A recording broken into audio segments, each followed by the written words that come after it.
Hey everyone, you're listening to the Alex Files. I'm Alex. And I'm also Alex. And it is episode 10. Baby Ben. Woo! Whoa! Don't know who that is, but if you have a baby, or maybe there's like Big Ben and Baby Ben. Exactly. Big Ben, Baby Ben, and Ben, Benny. Brother Ben. Hey. We can't believe, I mean, of course we made it. Looks like we've made it. Shania Twain, you know. Yes. We are excited to be recording our 10th episode. It's wild to think that this all started, you know, in the early days of this year slash almost like the end of last year, but it's kind of a big thing to be here for us, and I know we're looking forward to more. Hell yeah, girl. We be looking forward to more and more. And like we're just steamrolling through this year. 2021, man. We are past Easter. We're I know. flying. Daylight saving, see you later. I mean, we're just I know. What's so next? May? it's gonna be May. It's gonna be May. Yeah. But 10 feels pretty good. We just came into our own in these fabulous double digits. Right? 10 is a big year for every girl and boy, maybe. We can't go back. Once you hit 10, I mean, you're 10. Soon we're going to be a teen and hit our 20s, you know, who knows? There's a lot of angst there. And you know, speaking of angst, today we wanted to explore the idea, the feeling, the act of crying. Cry me a river, why don't you? The phenomenon that is crying. Whoa. It's a lot. Why is there water coming out of my eyes, you know? Why can't I control it? Why can't I stop it? And why do I feel better after? Why Because do I feel sometimes I better? do. Yeah.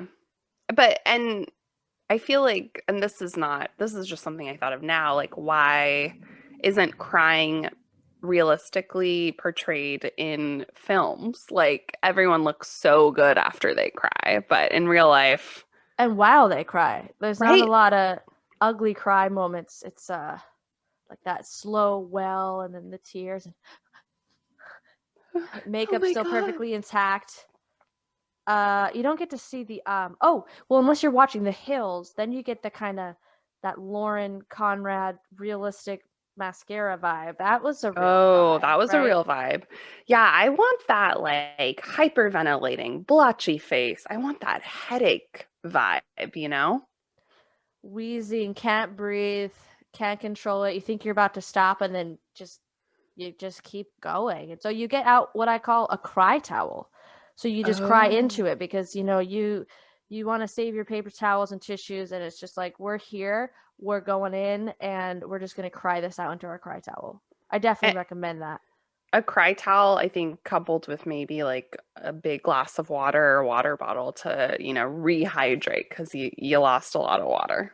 That's so important and something I often don't think about because when you're crying that hard, it's so uncomfortable and distressful, and your body is doing something that is just overwhelming. The way you breathe, the way you lose water, the way your stomach hurts. So talking about crying, like we both have our own sort of relationship with it, obviously, maybe more than we'd like. But want to step back and think about what happens in our bodies when we're crying, because I think that it's yeah, it's something that we don't ever really think about, and it's kind of wild. So thought What? I would do a deep dive into some sleuthing I found on the internet. Take us in. I want to go to the deep end on this. Like, what happens? How and why? I'm off the deep end. A Star is Born. So, speaking of crying, what happens when you cry? Thank you, Self Magazine. I want to just credit them. It's the result of an interesting chain reaction in your body. And once the process is triggered, it's pretty hard to close the floodgates.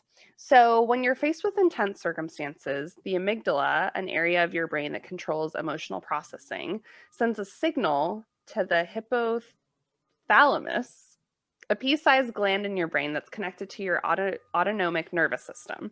So this is the nervous system that handles things you don't have control over, which is very fun. So things like Hmm. crying. Oh, okay. And this autonomic nervous system jumpstarts the sympathetic nervous system. So Ah, it sort of like accelerates the fight or flight response that starts when you are having this reaction to something. yeah. So your body makes it so your throat closes up in a bit when you're Why? Why well, would you do that, body? no, well I want to breathe. your body's protecting you so that you don't get tears in your lungs essentially, which Oh, is wow. kind of wild to think about, but I think that sort of explains like why when the crying is so intense you can feel like you're sort of like hyperventilating and like trying to Gasping for catch your air. yeah, like trying to catch your breath. So Wow. once that kind of starts, then the tears and waterworks begin. And like so many things in life, you literally just have to kind of ride out the waves of this crying moment or moments. um Curious though, from your perspective and maybe your own kind of knowledge, like what the benefits are of crying, because I think that it can be such an intense process and it's like, oh, that was a lot. Yeah. So I don't have as scientific of a definition, but I have like read about it and the benefits of it because sometimes I feel as most people probably do, that moment where you try to hold it back. You're like, oh, I don't want to cry and things like that. But then I'm also in my later years in therapy kind of realized the benefits of crying and letting it all out and kind of just following it down until it comes down because it's your body's response to stress and stress hormones in your body that are making this moment difficult to process. And crying is the physical release of that. Much like exercise can be a release of stress hormones, that it allows your body and your nervous system to calm itself down from whatever ignited this um, elicited this emotion to make you cry or this fear or automatic reaction that you're having. So I don't know. Have you ever noticed like after a good cry, like just letting yourself cry until you're cried out where you just feel a little bit better or like a sense of calm and like, okay, Totally. A good cry can change, yeah, a day, a situation that felt like you just have had it up to here or here. Um, can't take it anymore. It's like that yeah, one last thing, like, they forgot the dipping sauce that you were just like craving to go with your meal and they forgot it and now you're crying and it's really just about everything and not just this dipping sauce, but the dipping sauce knocked you over. right? There's always that one thing that you're like, I feel, maybe you say like, I feel so dumb about, like I shouldn't be crying over this, but it's not that thing. It's like that was the catalyst for this Yeah. thing that was like building and building, and you were dealing with it or like you hadn't acknowledged it, but Yeah. Not yeah. acknowledging it and just like, you're like, yeah, this is tough, but you have this, maybe you're at work or it's a family situation or school or something where you have to just keep going and you find that Hmm. strength, then that kind of builds up and the stress in your body kind of builds up. And at one point, you're going to have to acknowledge and release it. And Totally. You have to get it's it out. beneficial. Yeah. And it's beneficial because you know what? We've got a lot more to absorb um, as we Yeah. go. It's wild to think, yeah, like how much of our lives we spend crying. Maybe some people more than others, but what has your relationship kind of been like with crying? And has it like shifted at all or changed or transformed throughout the years? Wow. Well, my relationship with crying is that we're like really close. I know crying very well. Crying knows me very well. And it's kind of how I respond to a lot of things. Like, typically, I think you associate crying with sadness and fear or grief. And I also cry when I'm really happy and I think about things, and it will only take me a few moments and I'll tear up. And it just, there's something in that warm fuzziness that also makes me cry. I cry a lot when I see music that I love for the first time live. It really surges my body into a way of just like, this is so beautiful, I can't take it. So, crying, I cry for other emotions, but I also cry a lot for the sadness. And, um, I wasn't, I'm a female, society didn't tell me that I can't cry. They do kind of make it seem like when women cry, they're out of control. But I grew up as crying, feeling a little ashamed about how much I cry and wishing I could be stronger, thinking that crying makes me not strong. And now I know it's completely the opposite. I'm strong because I express and get through my emotions. Yeah, I What like about I like what about that. that? I too feel like me and crying best friends, almost like we're the same person. Oh, Um, oh dear. Well, yeah, I mean, if you're going the astrology route, I'm a Cancer, so it's like, oh dear. Like, oh yeah, water sign. I'm a Scorpio. I get right? that. Water, water coming out of our eyes. Um, but my whole life, I think that well, especially growing up, yeah, as a kid, I remember just like I felt like I cried a lot, and I was told oftentimes like, "Well, she's so sensitive," like, Oh yeah. which Ugh. was true, but I think, and this was also, before my mom passed away, but like that was sort of one of my things I was told, which is just what it was. But yeah, I think Same.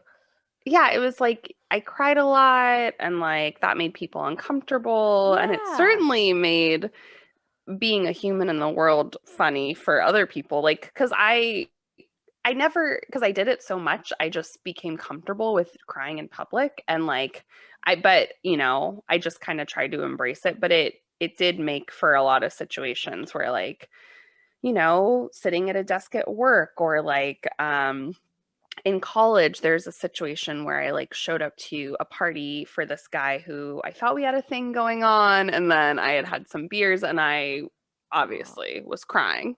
So just like that was it seemed to be like a trademark of myself, and the go-to sort of action that I my body did or whatever when I would experience like stress or sadness Yeah, or stress. That's a big yeah one for me. or anger, like, I think because I just maybe I'm not, like, the type of person necessarily who, like, wants to punch a wall or, like, scream Yeah, into a same. pillow, and my body is like, "What is this feeling?" So then it would be, like, anxiety and crying would be, like, the way that I sort of worked through it, Totally. but yeah, just a very, very familiar feeling, and never someone ever who is like going to be a crier who's like gonna keep it together. Like you'll know when I've cried. Yeah. And I'm glad you said that because I feel less alone because I too have felt really identified as a sensitive person who cries a lot. And that's not necessarily a great connotation to be told instead of, being rewarded for being able to get through and face the emotions. It's like, could you keep it together, compose Mhm. yourself, this and that. And she'll get over it. She's over dramatic and all these labels of the opposite of being helpful for what is going on. But you mentioned something too about anxiety, and I think that's something I experience a lot when I have a lot of physical anxiety. symptoms, I sometimes just cry because after like a few hours, it's so uncomfortable that my body's only way to release it is to cry. And Mhm. I just let that happen. And it's like, well, I'll be like with my boyfriend or a family member or friend. I'm just like, hey, like, I think I'm going to cry for a little bit. Like something was prompting me and I'm feeling it coming on. And to this person next to me, this might seem out of nowhere and random. So I just give a little heads up. Totally. Have also cried in public many times, restaurants, side of the street, bars, like anywhere. And like beyond the tear stream, but like cried and been Mhm. like, oh my God, I just want to be alone. But it's like you can't stop it. And trying to stay calm, but this is happening. And like, you just got to own it and like, just, if you can, like, move yourself for a minute. But it's Yeah. tough, especially when you're going through life. You're at work, you're at that restaurant, you're at wherever, and it's like life is hitting you hard, and we don't have, Right? like Like, yeah, I don't yeah, it's like we have to cry because we've been doing it for so long, and yeah, I the don't get to moments choose. no, and I'm not the type of person that's going to hold it in, and I have no control over it. Well, thanks to this like scientific definition. Um Absolutely. yeah, I think particularly like after losing Phil, I just really embraced the like cry in public thing. I was like, you know what? If the world gets to keep going and everyone's doing their lives, like, then I'm just gonna cry on Bart, like our train that we take to work, or I'm gonna cry on the bus, I'm gonna cry at my desk. I don't care anymore at this Yeah. point. And like, And thankfully, there are a lot of characters on public transit, so I blended in. yeah, and I'm sorry it makes you uncomfortable. I'm not trying to like, be inappropriate or anything. I'm also just trying to get through this moment too, and maybe I don't have the ability to go to the bathroom and be private because I'm on the BART or I'm sitting here at this thing. I remember having a panic attack in like a work conference at my client's building, and it's just like the room was like going black. I thought I was gonna faint, and then you just you get that moment to go out of it. You just cry, and then it's like, do I look like I cried? Do I look like I just cried? Do I look Yeah, like I right?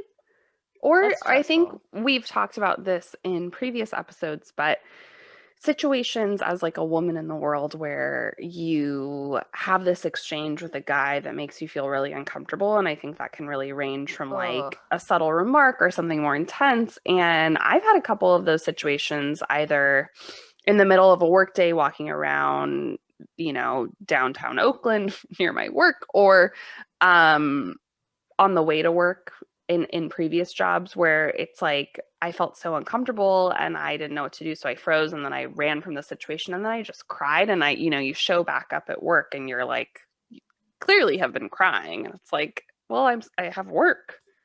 Yeah.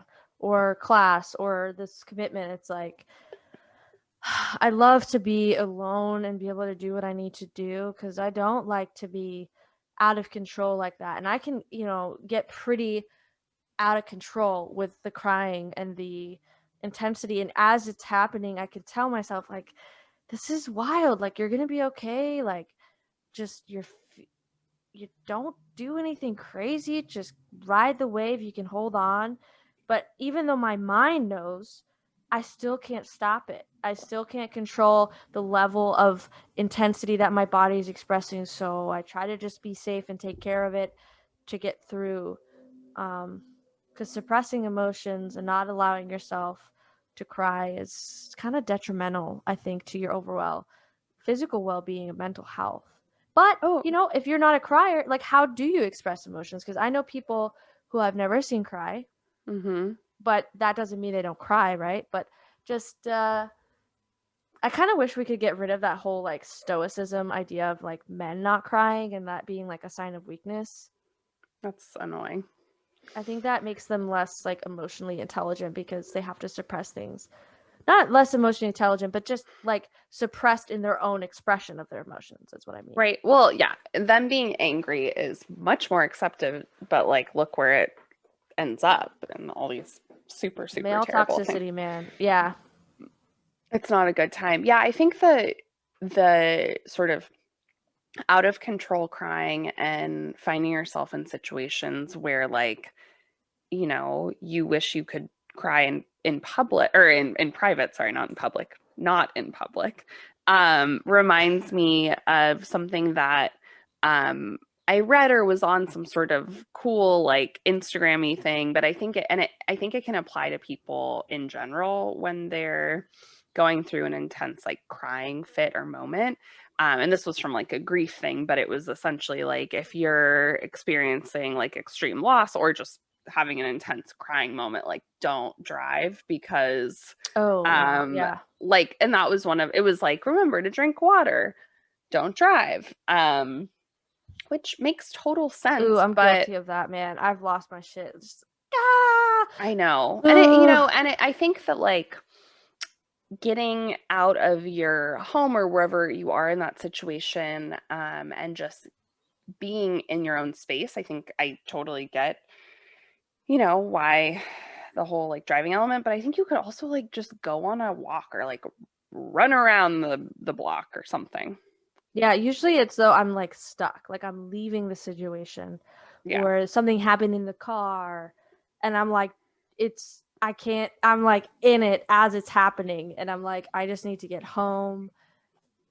But yeah, I've also practiced like just doing like mindfulness DBT and breathing and calming down before you drive or if you're realizing it's getting out of control to like pull over and Mhm. sit and breathe and try again. I'm just being transparent here. I might have not No, made the no, I think safest that's choice. great. I um, mean, yeah. Do you because when it hits, man, it hits. yeah, Ah. you have no control over that. You have to kind of just surrender. Yeah, that's true. And I've been there where I fight it because I don't want to cry. I want to keep it together, but yeah, surrendering I think gets you through it quicker, diminishes it quicker because it's Have gonna come you back around. right? Have you always been someone who's like able to surrender to those moments, especially, when you're in these situations that are like in public or like this is not ideal to like have this crying thing and like be triggered during this like work meeting or something. Um, so I don't know if surrender is the word because it happens and like like when I'm in school or at some very public professional work thing or family thing, um, and I start to feel things happen. I try to remove myself from the situation because I can't control it. I have a very reactive emotional and physical reaction to things in my environment and it's a trauma response that I've been working on, but a lot of the times, unfortunately, I don't have the ability to surrender, fully let it out because I'm in this moment. Um, but I think I've learned a way to tolerate it and cope with it until I can get to a moment of being able to release and express myself and be comfortable and cry. Of course, there's been plenty of times where that didn't even happen. It's just fuck it, and I'm crying really hard right now. I wouldn't say that happened at the office. That was more maybe Mhm. in like a family or friend situation, or just alone in public. But professionally at school, I try to keep it on lock because I feel like it's embarrassing or shame, and people look at you and what's going on in this, and I'm private. I don't want to talk about it. It's just I'd rather people not see that in a public setting, but sometimes it's just too quick. So I'm just like, okay, can't cry my eyes out here. Gotta get up, gotta leave, gotta pivot, gotta Yeah. walk away. And as I'm walking away, it's just like, ah. No, yeah, I think it's hard. It's really situational. Like if you're Yeah. in a professional setting or you're in school or yeah, I mean, you just have to feel it out and there's no perfect solution, but yeah, I think being alone in public and crying, whatever it is that prompted you or you're on the phone with someone, like that's definitely a space that I am familiar with. Yeah. It's like, well, what in the Yeah. One time in college, I was walking home from, I don't know, campus and like I almost said from the university, from campus, and I was on the The phone with uni. the uni with my parents, and I was so stressed by this art history class that I was taking.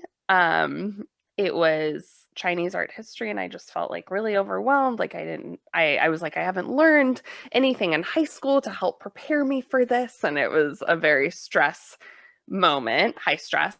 And then I just started like crying and hyperventilating on the phone with my Oh, parents as I was walking home, and there were all these students around, and I was just like, I don't care, like whatever. yeah. Thankfully, again, I think that when you're in it, you just are in it and whatever. But when it is, I think it is situational. And just shout out to any parents, including my own, who are there for your children on the phone in those intense moments where they're crying and they can't breathe and it's so overwhelming, because I feel like that's really hard to reach out at that moment because you feel so alone and maybe ashamed and embarrassed or just lost and, oh, I don't want to bother anyone. And but shout out to the parents or Totally. friends Oh or God. anybody in the life who can sit through there and be there for somebody. I think it makes a huge difference. My dad and my mom have helped me immensely by just Yeah, talking to me.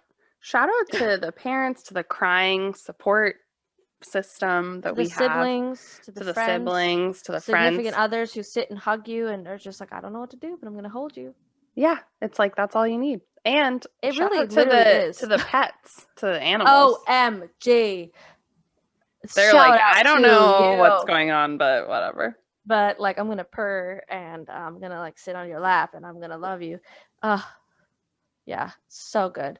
Um, or a big squishy or someone like Baby Yoda, or a big Totally. squishy or big pillow or a soft blanket that you can just squeeze. As distress tolerance DBT skills taught me, when you're feeling that upset and distressed, you can use physical touch, smell, taste Hmm. as a way to distract but also soothe yourself. So feeling a soft pillow while you're crying, taking a warm bath when you get the chance to breathe, things that are going to make you physically feel good, putting on socks, lotion, you smell it, and it kind of brings you away from the intensity. Because the thing about emotions too is it's you can make them more intense by feeding into them as well. So there's like a fine line of spiraling with it and creating a bigger hole and riding the wave of it until you can come down. So that's a Mm-hmm. tricky slope. I've been, on the peak and on the valley of both, but what about Wow. you? Do you think that statement rings true for you at all? Totally. I think it's easy to go and just get really into it in a way that 0 to maybe, 100 real yeah, quick. real quick. Thank you, Aubrey. Drake says that's his name. Okay. Sorry, haven't hung out with him in a while. But I think that We're due for a Drake hangout. we're due for a Drake hangout. I know he's a father now. I think that it is very easy to go from, yeah, riding the waves to completely like wallowing in this extreme moment where you're like just in it in a way that maybe isn't super healthy. Yeah. Oh yeah. And it doesn't help. I think those moments where you're like spiraling with it can often be prompted by people in your life, and hopefully they're not in your life, but if there's someone who is like, calm down, or like Toxic. Yeah, toxicity. that can make it really hard to just write it out. It makes you want to be like, oh, you think I'm crazy? Well, let Aha! me show you. Let Let me me show like you. gasoline on that. Boom! Right? And then walk away from the car. Literally, I don't think there's a time in my life at any moment that where telling me to calm down is going to be effective and helpful. Yo, if I Don't tell me could, to calm down. I would. I'm working on it. I'm literally breathing my way through this life. Right? What if you said that to a woman? I know I can't maybe speak to this because I have not had a child, but what if you said calm down to a woman giving birth screaming? Oh, and I bet there's been millions of people who said that to women. Ah, just Right? Oh, you need to calm calm down. down. You're being hysterical. It's like, I don't think I like any of that use, like calm down, unless you're like telling a classroom to like lower the volume. All right, children, calm down now. Let's take our seat. But that's Right? it. Like, don't tell people, how about, hey, are you okay? This looks like a really tough experience for you. What can I do to be there for you? Hey, Right? do you need to take a minute? Are you okay? What do you need? Not calm down. Or hey, let's step away and do something to take your mind off. Let's self-soothe. Let's Let me not just give calm you a down. hug. Let me hold your hand. Let me Hey, like let's have a do deep moment. breaths with you. Like we got options, and Let's do a pulse check. Like, staying calm is not one of them. no. And I think calmness sometimes is something that is not a base level reality for me, and I always am working towards that. Uh, but Yeah, being it's completely calm takes very mellow situations and mindfulness.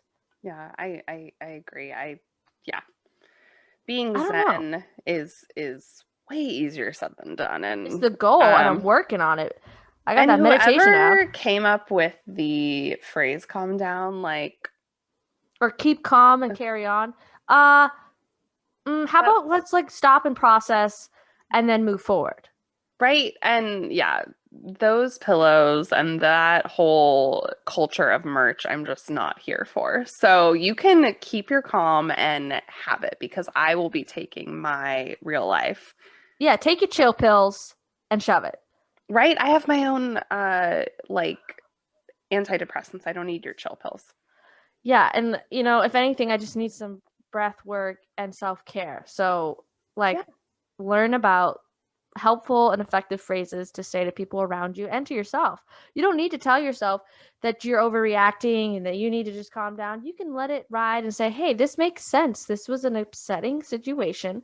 It makes sense that I'm upset." Or if it doesn't and it's you feel like a trauma overreaction response, you can still say, "I know that this is not directly related to this, and that's okay. I understand why I have that reaction as well."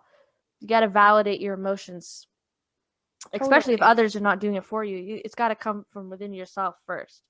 That noise, that calm down, won't matter if you can validate your own experience and say, hey, it's okay to feel sad. Let me take a beat.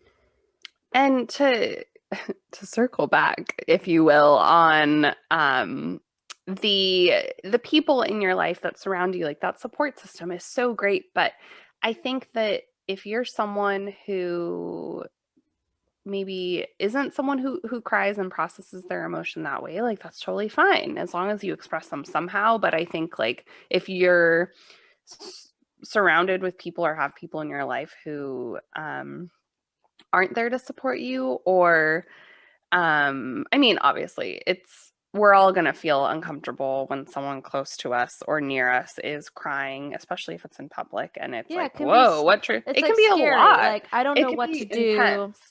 Yeah, People could just freeze. Yeah. but I think making sure that you surround yourself at least with people who can sit with you, and even if they might not have the solution, like there's no perfect solution, but as long as they're not like shaming you and saying what we've said many times, it's going to be like the word of the day, calm down, or the phrase of the day. As long as they're there to support you and are there for you in the high highs and the low lows, like those are the people you want in your life. Yeah. They can just sit with you. There's no answer, there's no solution, there's no right words, but just the acknowledgement of sitting with somebody at that level and allowing it and accepting it and giving the hug. It's such a powerful experience to feel that kind of unconditional, I'm going to be here for you. Um, Totally. I've lived alone for a really long time, so I have had a lot of public stuff, but in the last few years, I've been able to experience a lot of pain completely alone. And it's definitely wild when you are kind of forced to share that experience or that side of you with someone else and hope that they accept that and, not feel crazy and not feel too much. All these things, not too sensitive that people say, because I think it can be kind of a strength, honestly. Oh yeah. Yeah, and finding someone who gets you, and um whether it's a romantic relationship or a friendship or, family, whatever, like who can just see you as you are and be there for you is the best. Yeah. And you know, being there for yourself and allowing yourself to do what you need to do. If you need to take a moment and cry and you can't keep it together, like look around. Can you go to the bathroom? How can you take care of you right now?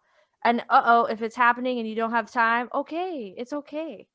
And the rest of the world, they're so up in their own heads, worrying about the world judging them that and also if you're in public, like when are you gonna see these people again? Right?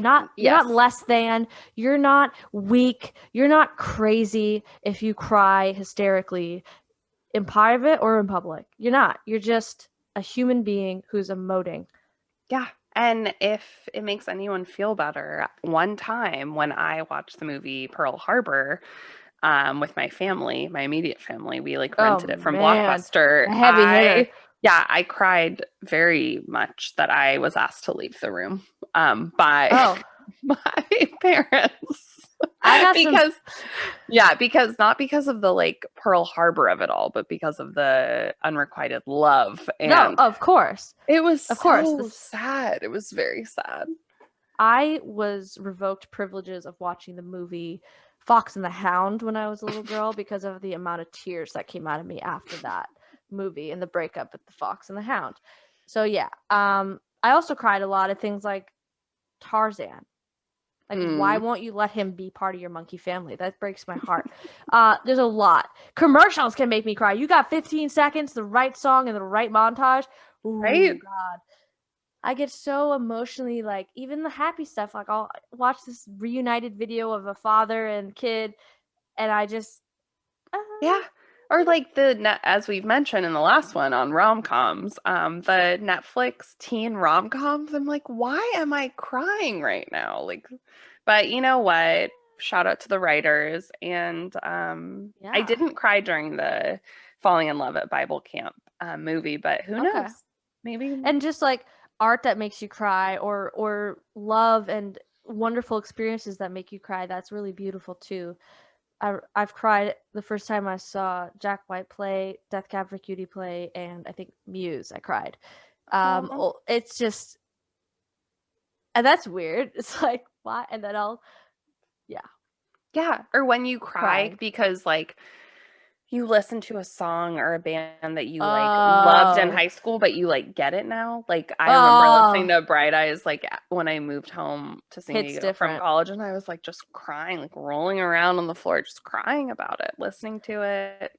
Okay, so here's an interesting concept. Uh, Circling back to DBT again, as I love to do, sometimes part of emotional regulation is when you find yourself avoiding things and stuff, or that you start to feel this sadness come up, and it is a good opportunity to feel it, that it's actually okay to lean into it by following that path, watching movies that make you cry, Mhm. listening to a song, to just kind of live in that moment with that emotion instead of pushing it away. I So love yeah, I that. have my emo playlist. Oh, Yeah. absolutely. And I listen to that when I'm not sad too because it's just beautiful stuff too. I think that's yeah, it's like yeah, sometimes you just gotta be in that, like, music or movie or whatever, and, like, I don't know, crying it out or just being in that, like, miserable moment with them. It can be really helpful, I think. Hey, I cried today. I was happy though and relieved, and there was a lot of anxiety leading up and after, and I just cried. And I was like, "Oh, this is great." It was brief. It was brief But in it the parking happened. lot, but it Yeah, happened. And I kind of knew it was going to happen, but it was kind of a happy cry of like, "Oh, I did it." hey, those are When's the just last as time good. you cried? Oh my I gosh. had like a couple hours, so Um, this week. maybe a couple weeks. I feel like when I was like finishing a show or a movie or something. I did recently finish Jane the Virgin, and that always makes me Oh cry. my god. I And know. I just don't want that world to end. Right? And she's been through so much and her family, and it's like They're all so awesome. they're so sweet and like her But little yeah, abuela. Yeah. shows get me like that for sure. Shows and movies Right? and commercials. All the feels. Even like cards, man. I've opened up a card and been like, this is Yeah. Right?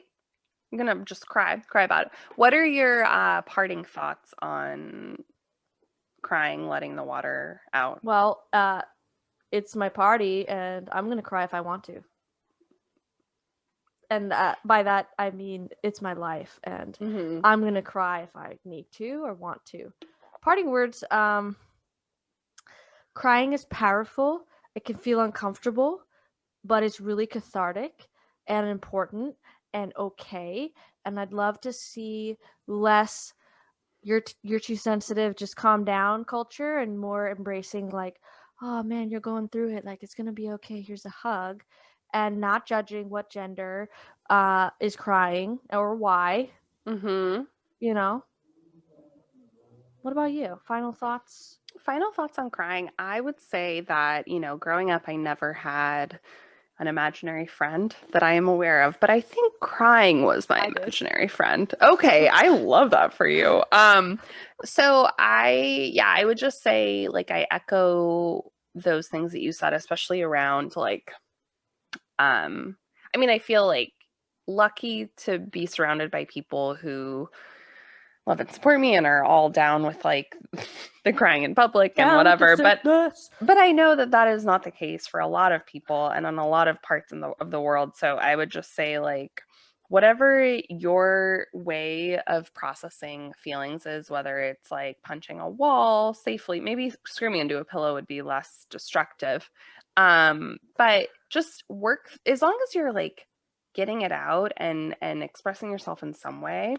I think that's the key, and I hope that we were able to shed a little light and some tears on something that like is so just everyone does it, Yeah, it's universal. It's okay if you cry, and it's okay if you don't. Yeah. It's okay. It's all okay. It's all okay. Cry me a river, but also like feeling weird about JT, Whoa, yeah. Yeah, things hit differently when you get a little information and you like reflect on it differently. Right? And like we'll do a collective cry for Brittany. Dude. We got to keep working on that free Britney journey. I know. Well, she's got her first shot. She's going to be fully vaccinated soon? Yeah. That's awesome. That's great. For her. Ah. Well, thank you all for tuning in to episode 10 of the Alex Files. We can't believe that we're here and we have more episodes to come. We're so excited to get into those files, just brush off some of the dust from those manila folders and really dive off the deep end. Yep. Just thumb through them. What just do we got through here? The files. What's next? I don't know. You'll have to tune in. You'll have to tune in. We'll see you in the cabinets. See you in the cabinets. Bye. Bye.